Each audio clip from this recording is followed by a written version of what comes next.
Todos a la escuela, llegamos temprano y hacemos los deberes menos vos. Los mocos colgando, la moña colgando y la túnica sin almidón. Hora del recreo, hablamos con las niñas y todos comemos menos vos. Les tiras las trenzas, les robas la merienda, vas a terminar como un ladrón.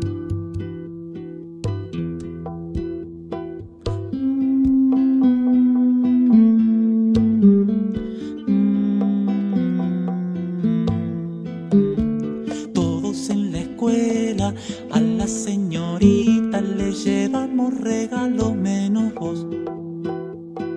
Si alguien se lastima, ella le hace mimos, pero vos tenés muy mal olor. La maestra llora que sos un infierno y todos lloramos menos vos. Dejamos que nos copies porque nos das miedo y siempre seguís repetido.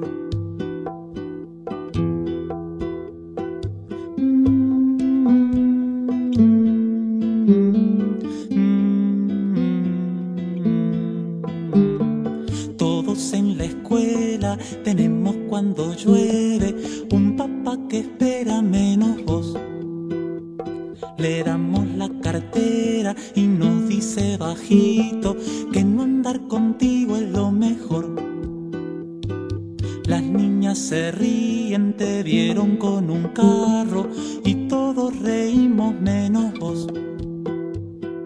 También te encontramos de túnica en verano, seguro que vas al comedor.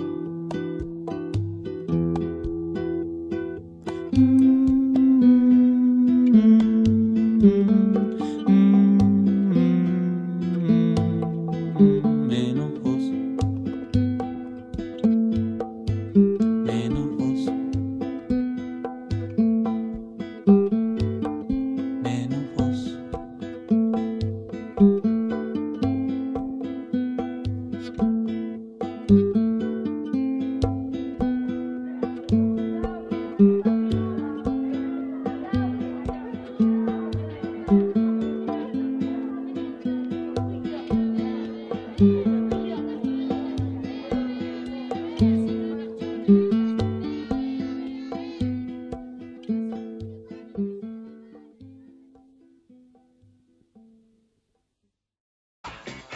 Un fin de año.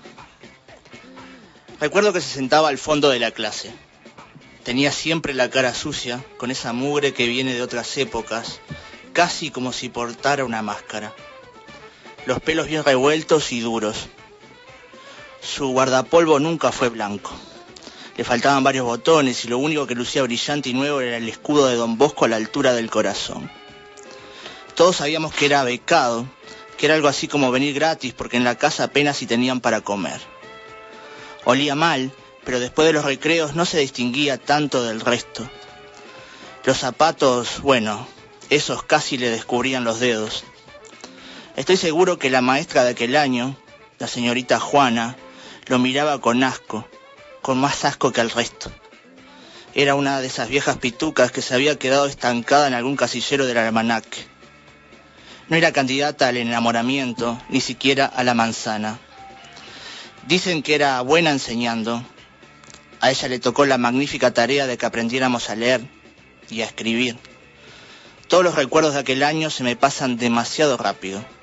Hay unas líneas punteadas, unas formas que fueron adquiriendo sonidos solitarios, independientes, sin sentido, y que luego se acumularon hasta alcanzar la mágica melodía de una frase. El orgullo de leerle a mamá mi primera redacción. La bicicleta rodando por la calle de tierra y mis rodillas sangrientas y la vergüenza de volver llorando a casa.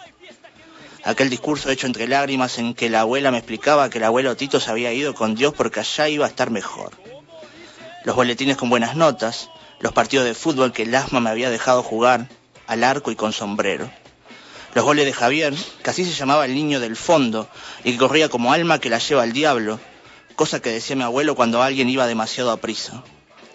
Cuando corría no se le notaba la mugre, ni el olor, Solo se veían sus moñas, sus quiebres, el guardapolvo que era un fantasma a la velocidad de la luz y la pelota que salía si tuviera alma, como pateada por el mismísimo Satanás. Tampoco ahí se le apreciaba el hambre, porque Javier vivía con hambre, y si bien comía en la escuela, todos le dábamos algo de la merienda.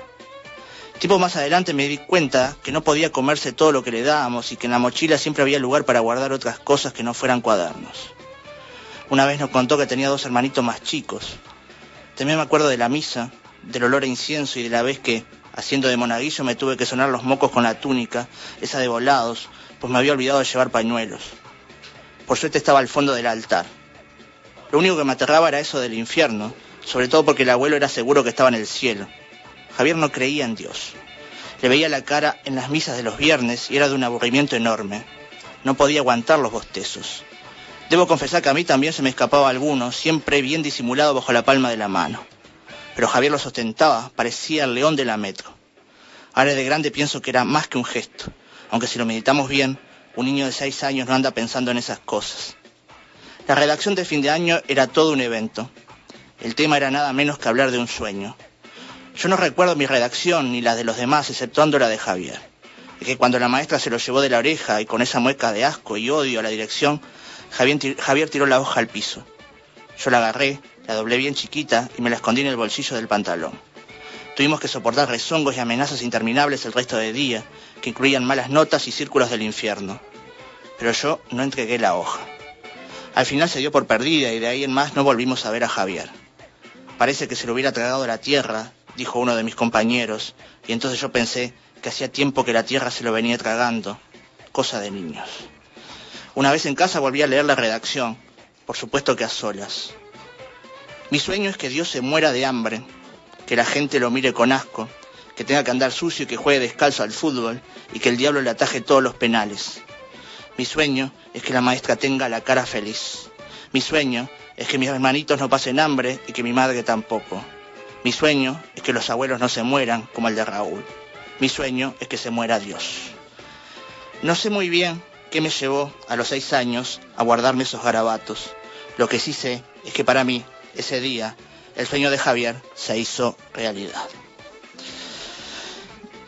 Un fin de año, un cuento de Ulises Lima, escritor argentino, y que da pie al tema de hoy, que es...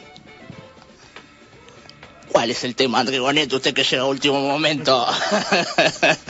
Siempre tarde. Yo soy el que tiene que... Y no sé de qué venía hoy. Hoy venía de infantilización de la pobreza, pobrecización de la infancia, y los que están al fondo de todos todo. menos vos. Ahí va, todos menos vos, los que están al fondo. En el fondo del salón. Y en el fondo de la sociedad, en el fondo del tarro, en el fondo de quién sabe qué, ¿no? El degradé que se va dando del principio del salón hasta el fondo, ¿no? Y la prolijidad en la moña. Me acuerdo de mis compañeros de clase, ¿no? Y era como una constante. Interesante para analizarlo, ¿no? Las ubicaciones en el aula. De cómo se ubican los niños, eso dice algo. ¿A qué responde eso, no? Interesantísimo. En una época los tragas se sentaban adelante, ¿no? Y los del fondo eran los terribles. Exacto. Sí, sí. No, ahora se les dice come libros. No tragas. ¿Sí? Sí, cambió. Es un término más extenso. Bueno, estamos Alejo, André, Tilio, Rafael. Estamos en la página Profe Paquevino y me sacaron el papelito de... ¿Dónde está? Y bueno, en la página... En la 103.3. En la 103.3 y búsquenla en internet. No sé quién quiera abrir, yo tengo números. En Facebook, antes de empezar, en Facebook llegamos a los 400. Llegamos a los 400 y Andrés sigue debiendo las camisetas con todo. al número 300, a la primera que mandó mensaje. Debemos un montón de camisetas. Yo tengo un montón de números acá, solo para ir tirando algunos. Incidencia de la indigencia en Uruguay. Estos datos del Instituto Nacional de Estadística. Para el total del país, la proporción de hogares bajo la línea de indigencia se estimó en un 0,3%. Es decir, que cada 1000 hogares, 3 no superan el ingreso necesario para cubrir las necesidades básicas alimentarias. El dato interesante es cuando se estudian estos datos por edad, ya que estamos con los niños. ¿Ah? En el total del país, los menores de 6 años bajo la línea de indigencia se estimaron en 1,4%, o sea que del 0,3 sube al 1,4%. Para los jóvenes entre 6 y 12 años, y para quienes tienen entre 13 y 17, se estimó la incidencia del 1,1% y del 1% respectivamente en todo el país. Entonces siempre este tema parece que afecta más a los niños, ¿no? En cuanto se tiene en cuenta el índice de pobreza, no ya de indigencia, un poquito mejor, los que están un poquito mejor pero siguen bajo la línea de pobreza, los hogares bajo la línea de pobreza se estiman en un 8,4%, ¿no? Porcentaje que sube al 26,1, 24, entre el 24 y el 26% para los niños entre 6 y 12 años, por ejemplo. ¿Ah? Y ya que estamos con el tema de las pruebas PISA, en el ranking de los primeros, en las pruebas PISA, descartando la fantasmada de China que hace las pruebas por regiones y pone las regiones más desarrolladas para la prueba. China aparece varias veces en el ranking, por ejemplo. En el número 1 aparece Shanghái, en el número 3 Hong Kong, Taipei en el número 4, entonces acá, y Macao por ahí también. Si descartamos todo eso, Singapur, que estaría primero descartando a China, tiene un Producto Bruto Interno de $51.709 per cápita.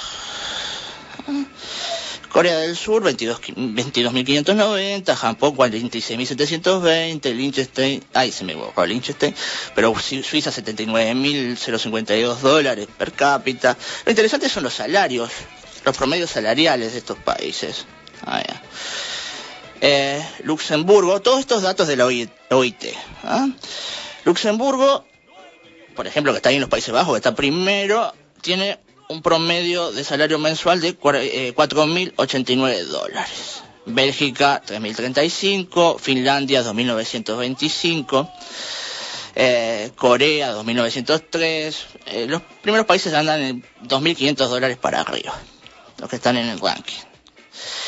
Y el salario medio del Uruguay, otra vez tomado el Instituto Nacional de Estadística, datos del 2011, diciembre de 2011, era de 15.360 pesos uruguayos. Entonces, a ver, cuando analicemos los números de educación, capaz que esto tiene algo que ver, ¿no? Esta diferencia de ingresos de productos brutos internos y de pobreza en los sectores infantiles. Sí, anoche hubo un programa interesante en Televisión Nacional. No, lo empecé viendo. ¿Lo viste? Sí, después no. ¿Después no quisiste verlo más? ¿Qué pasó? ¿Te hartaste? Comparta el micrófono. A ver, vamos arriba. Vamos a empezar bien, no se hagan rezongar desde el arranque, señores. Por Hoy tenemos favor, al sensei que está hace tiempo que bravísimo. no rezongo, por favor. Yo últimamente no puedo soportar los programas que hablan de educación, que son casi todos. Hasta el programa de los domingos de Claudia Fernández y El Piñé. Tinelli va a abrir un programa de educación. También, Sí, está... Petinati comentó las pruebas PISA. también. Sí, absolutamente todo, ¿no? Anoche estaba Wilson Neto, pero también estaba Pedro Ravela. No sé si fue él el que... El mismo. El que dijo lo de matemáticas. Sí. Pero está interesante porque él es del Instituto Nacional de Evaluación Educativa, ¿no? Y él decía que no estaba bien cómo se estaban manejando las cifras de PISA. Me parece que es una cosa interesante, los otros datos que traía él, ¿no? Y es interesante que sea él que lo dice, y no por ahí un sindicato, ¿no? Algún rebelde profesor por ahí perdido. Lo dice él, que es del Instituto de Evaluación Educativa.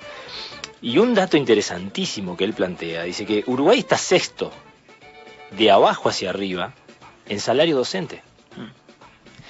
Y cuando uno lo escucha a Wilson Neto también, que estaba ahí, y habla de bueno, que lo importante es que los profesores estén motivados, interesados y en realizar los cambios, y que lo importante es eso, ¿no? Es decir, la motivación hacia los docentes.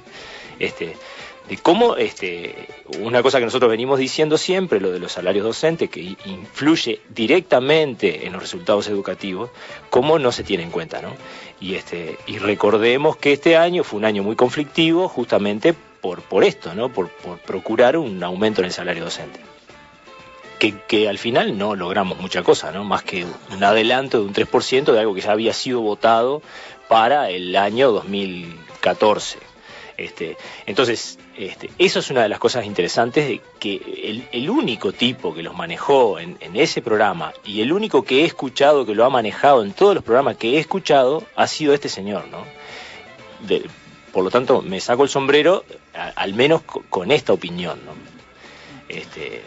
Cuestión que parece obvia lo del salario, pero hay que repetirla de vez en cuando porque los salarios bajos implican multiempleo, acumulación de horas imposibles de abarcar, ¿no? Un montón de grupos, alumnos para pruebas para corregir, planificar, ¿no? No es que ganamos más y estamos más alegres solo por eso, ¿no? Y ya está, damos mejores clases, ¿no? No es una cuestión tan así materialista, digamos. No, pero además la jerarquización, o sea, la sociedad, ¿cómo jerarquiza el hecho de que una persona sepa leer y escribir, que sepa sobre matemática, ¿no? Si no está jerarquizada la profesión docente, digamos, por ahí un médico está jerarquizado socialmente, dice, no, este es el médico, ¿no? Y este es el profesor o el maestro. Ninguno de los gurises aspira a ser profesor o maestro, porque no está jerarquizado socialmente. ¿Y qué es lo que jerarquiza socialmente? ¿Cómo nosotros determinamos que una profesión está jerarquizada? Bueno, por el salario. Por el salario que percibe, y ya está, es simple, ¿no? Todos sabemos que un médico está jerarquizado, ¿por qué? Porque por los salarios que perciben. No nos vamos a meter tampoco con el sistema de salud, porque también hay médicos que no ganan buenos salarios. Claro, en algún momento nos vamos a atender también. Ahí está. Vamos a ver un cirujano cara a cara. Pero lo que sí sabemos es que un maestro no está jerarquizado socialmente porque el salario que gana es muy poco, es muy pobre, ¿no? Con relación a otras profesiones quizá, ¿no? Entonces, partamos de ahí. Si no partimos de ahí, es muy difícil que no esté más jerarquizado, por ejemplo, saber jugar al fútbol, con relación a saber leer, a saber escribir bien. Porque todos sabemos que el jugador de fútbol está mucho más jerarquizado socialmente, ¿no? Entonces, es preferible aprender a jugar bien al fútbol que a escribir bien, obviamente, ¿no? Gana mucho más un jugador de fútbol que un maestro, quizá. Sí, no veo al pueblo festejando un premio Nobel de literatura saliendo a las calles y, por ejemplo, haciendo una marcha por 18. Bueno, por ahí puede pasar la cosa. Le pasan el micrófono a Tilio. Todavía no entramos en tema. Me parece que está el docente allá atrás en el fondo, en el último. Sí, yo qué sé. ¿Para qué queremos estar entre los 4 primeros de PISA? ¿Para qué? O sea, ¿cuál es el objetivo? Viste que los rankings siempre está bueno estar arriba. Sí, ¿no? Es como la Copa del Mundo. Estamos sexto en el ranking de la FIFA. Capaz que es más importante eso. Sí, capaz que sí. Yo qué sé. Yo traje a Pablo Martínez y para hablar un poco ahí de los discursos y las diferencias que se hacen y cómo se naturaliza la desigualdad. Él habla del niño carente y del sujeto ineducable y peligroso como una postura que uno puede tener ante la clase, ante el chico que mencionaba, Ulises Lima, ¿no? Y otra postura que sería la de la posibilidad y entender al otro como un sujeto de educación. Y él plantea algo que es bastante polémico. Primero que nada, él habla de un discurso que tiene una construcción, una cadena de equivalencias que dice que articula niño pobre es igual niño carente, es igual fracaso escolar, igual sujeto en riesgo, igual sujeto peligroso, igual delincuente. Es impresionante cómo sin ningún tipo de filtro se habla de pobreza y delincuencia, así como si tal cosa como claro, es lo mismo. Usted es pobre, usted es un delincuente o va a ser, ¿no? El trayecto es ese. El trayecto va a ser ese, como el de la droga, ¿se acuerdan? Empezaste con Marihuana, sí. lata, merca. Lo más polémico, que yo sé que es polémico, es que Pablo acá dice que todas las inteligencias son iguales. Y lo plantea como una ficción teórica, que es como hay que tomárselo. Si uno piensa que todas las inteligencias, que todos los alumnos que tenés en la clase tienen la misma inteligencia, vos estás abriendo la posibilidad, no estás clausurando la posibilidad de la educación. ¿No? Claro, vos como hipótesis de trabajo de partida. Claro, como hipótesis. Como es una premisa de la igualdad y la inteligencia, es una ficción teórica. Pero que lo que hace es abrir una posibilidad. Supone concebir al otro como capaz de habitar esa posibilidad. En ese sentido. O sea, si yo hago la diferencia y digo a estos no le da la cabeza, y bueno, voy a trabajar con estos que sí, y a los otros les bueno, un poco de caridad, de asistencia, ¿no? Y un poco de control puro y duro, dice, para aquellos que consideramos que no les da la cabeza, por su origen socioeconómico y cultural. Ahora, eso habría que romperlo con esa idea de que todas las inteligencias son iguales. Eso es el planteo que le hacen. No sé qué piensan. Yo fui el otro día, hace unos meses, fuimos a escuchar a Ricardo Rojas, un chileno que trabaja en la Universidad Católica de Chile. También es una hipótesis que haya gente más inteligente que otra. Es una hipótesis que no es demostrable. Y Ricardo Rojas traía lo del cociente intelectual, ¿no? Esto por lo cual definimos que una persona es más inteligente que otra. ¿Y se saben cómo se elaboró? ¿Cómo se elaboró? ¿Cómo se elaboraron las franjas? ¿Qué hicieron los tipos? Fueron a la escuela y les preguntaron a los maestros. Para esta edad, ¿qué es lo que tiene que saber el chico? Bueno, tiene que saber esto. Y para esta edad, bueno, tiene que saber esto. O sea que el cociente ese que se arma está referido a lo que se conoce, al conocimiento, a lo que se aprende. Por lo tanto, la inteligencia está vinculada directamente con la educación. Es decir, no es una cosa ahí. ¿Cómo se evalúa la inteligencia? Por el conocimiento. O sea, ¿cómo se evalúa la inteligencia? Por lo que el individuo haya aprendido. No hay otra forma. Por una acumulación de contenido. Ahí está, no por otra manera. Dice, esto de que una persona puede ser más inteligente que otra, es como decir hay vida en otro planeta. Es probable que haya vida en otro planeta, pero no es demostrable. Es probable que una persona sea más inteligente que otra, pero no es demostrable. No. ¿Con qué parámetros medimos? ¿No? Exacto. Hay una caricatura que está circulando mucho por ahí, de donde hay un pez, un gorila, una jirafa, un león, y hay alguien midiéndoles la inteligencia de acuerdo a si pueden subir o no a un árbol. Ahí va, seguro. Claro. Sí. ¿Cómo vas a...? Claro. ¿Cómo utilizar el mismo parámetro para distintas...? Exacto. Así que, y él decía, y además la adquisición de conocimiento está vinculado también a tu origen, a tus posibilidades.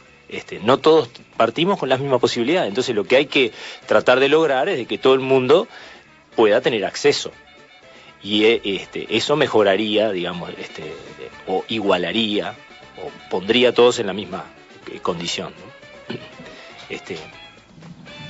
Vamos a tener una pausa, parece, porque nos apagaron la luz. Vamos a una pausa y volvemos, y creo que andan los compañeros del taxi por ahí también, así que vamos. El sonido humanamente audible son ondas sonoras consistentes en oscilaciones de la presión de aire que son convertidas en ondas mecánicas en el oído humano y percibidas por el cerebro. CXC 277, El Puente FM 103.3, otra radio en el dial. Los jueves de 21 a 23, Moviendo la Ciudad duplica su dosis semanal de desparpajo. Ahora, 2 horas con noticias, deportes, música y mucho derroche de locura. Los jueves de 21 a 23 por la 103.3, El Puente FM. Moviendo la Ciudad, nuestra terapia semanal. Tapame la boca,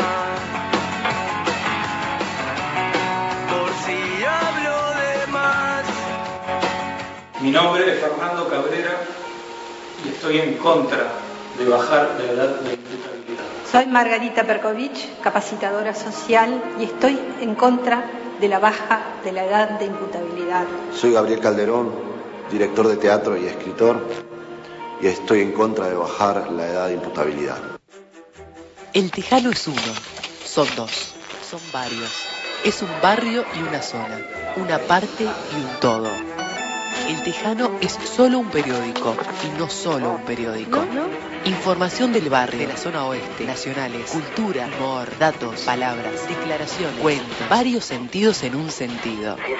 El Tejano es el Tejano. Una vez por mes, gratis, donde lo quieras todo el resto del mes.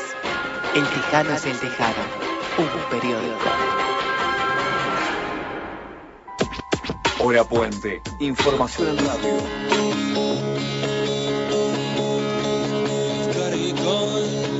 I can't stay here long, 'cause I'm tired of the way of being pushed. ¿Ya volvimos?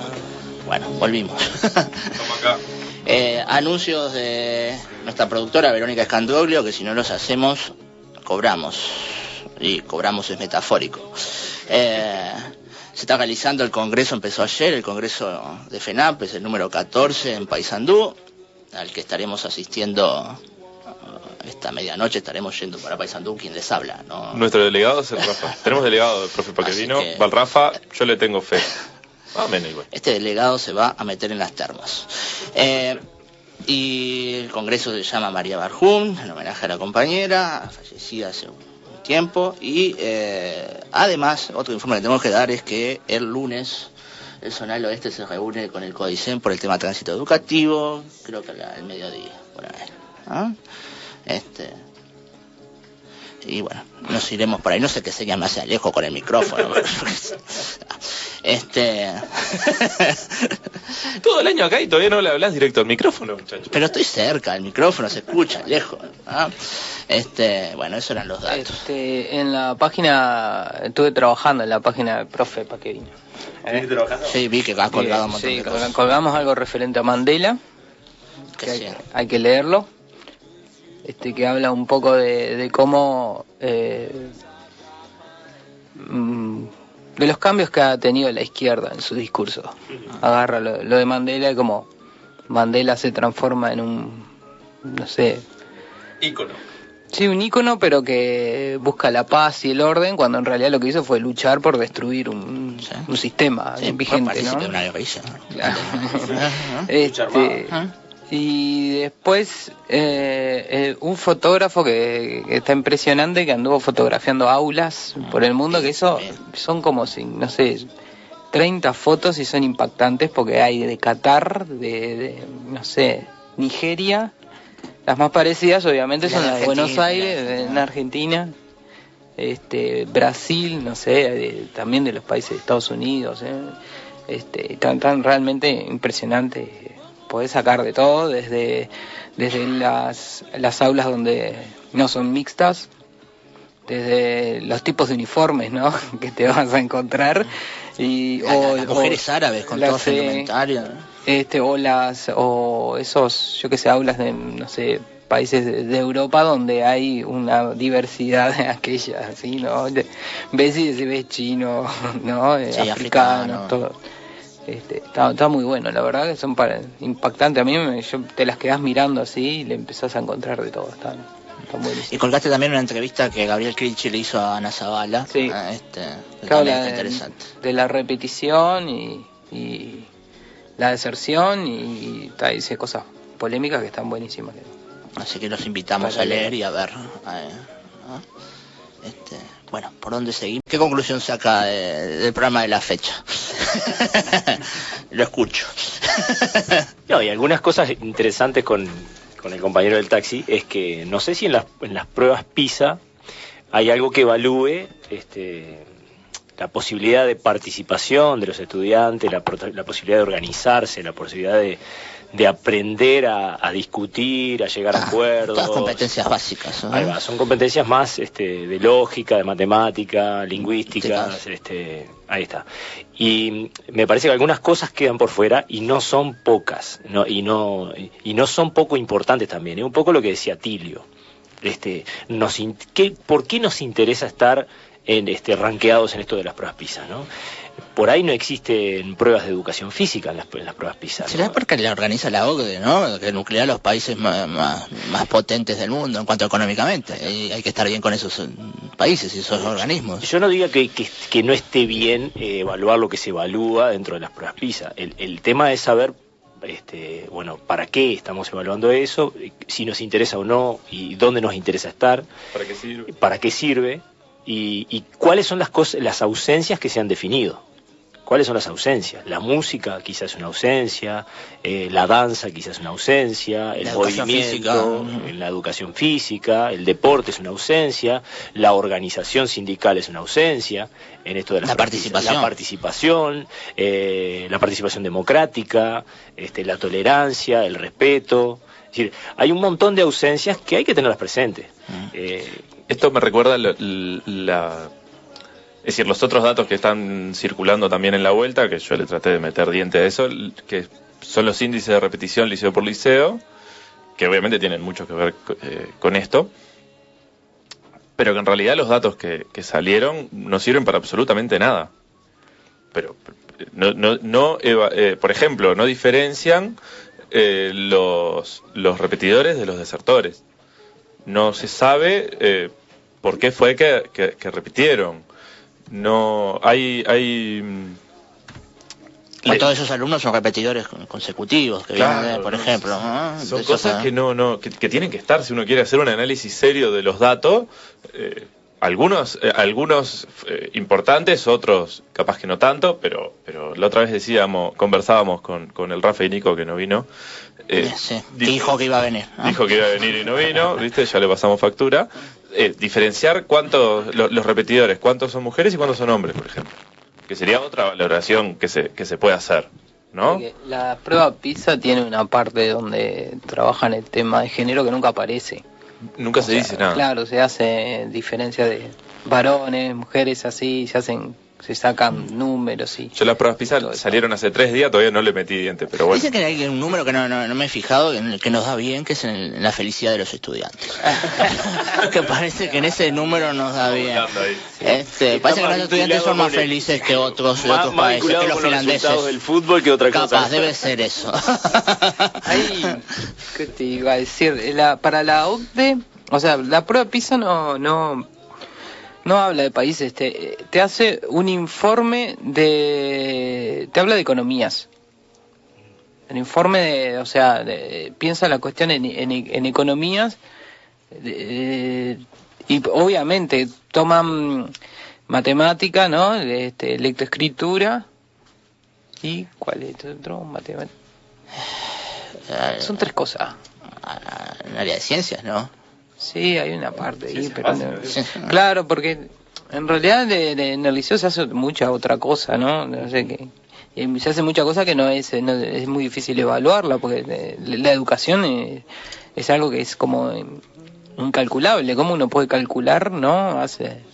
Los logros que puede llegar a tener, los objetivos, no sé. Conoce y usa sus derechos, eso no lo evalúa. Y es uno de los pocos lugares que va quedando donde se construye ciudadanía. Es uno de los pocos lugares donde todavía el ciudadano se encuentra con otros ciudadanos distintos, de distinta procedencia, y donde intercambian y donde están muchas horas juntos trabajando, ¿no? En una sociedad donde se ha segmentado mucho la población y donde hay barrios donde viven ciertos tipos de personas y barrios donde viven otro tipo de personas y no se encuentran nunca. Bueno, el liceo todavía, malamente, sigue siendo el espacio de construcción de ciudadanía. Y nos queda estamos terminando. Ahí está. Como siempre nos Yo me voy a ver en dónde nos toca los rivales del Mundial, me voy a ver eso, que estoy preocupadísimo. Es lo más importante que pasa esta semana, digamos, los datos de PISA me preocupan poco comparado con esto. Y donde en el Mundial que viene nos vaya bien en el ranking, pero menos todavía. Quiero superar el cuarto puesto. ¿Hay que superar el cuarto puesto? Bueno, nos vamos hasta el viernes que viene. Hasta el viernes.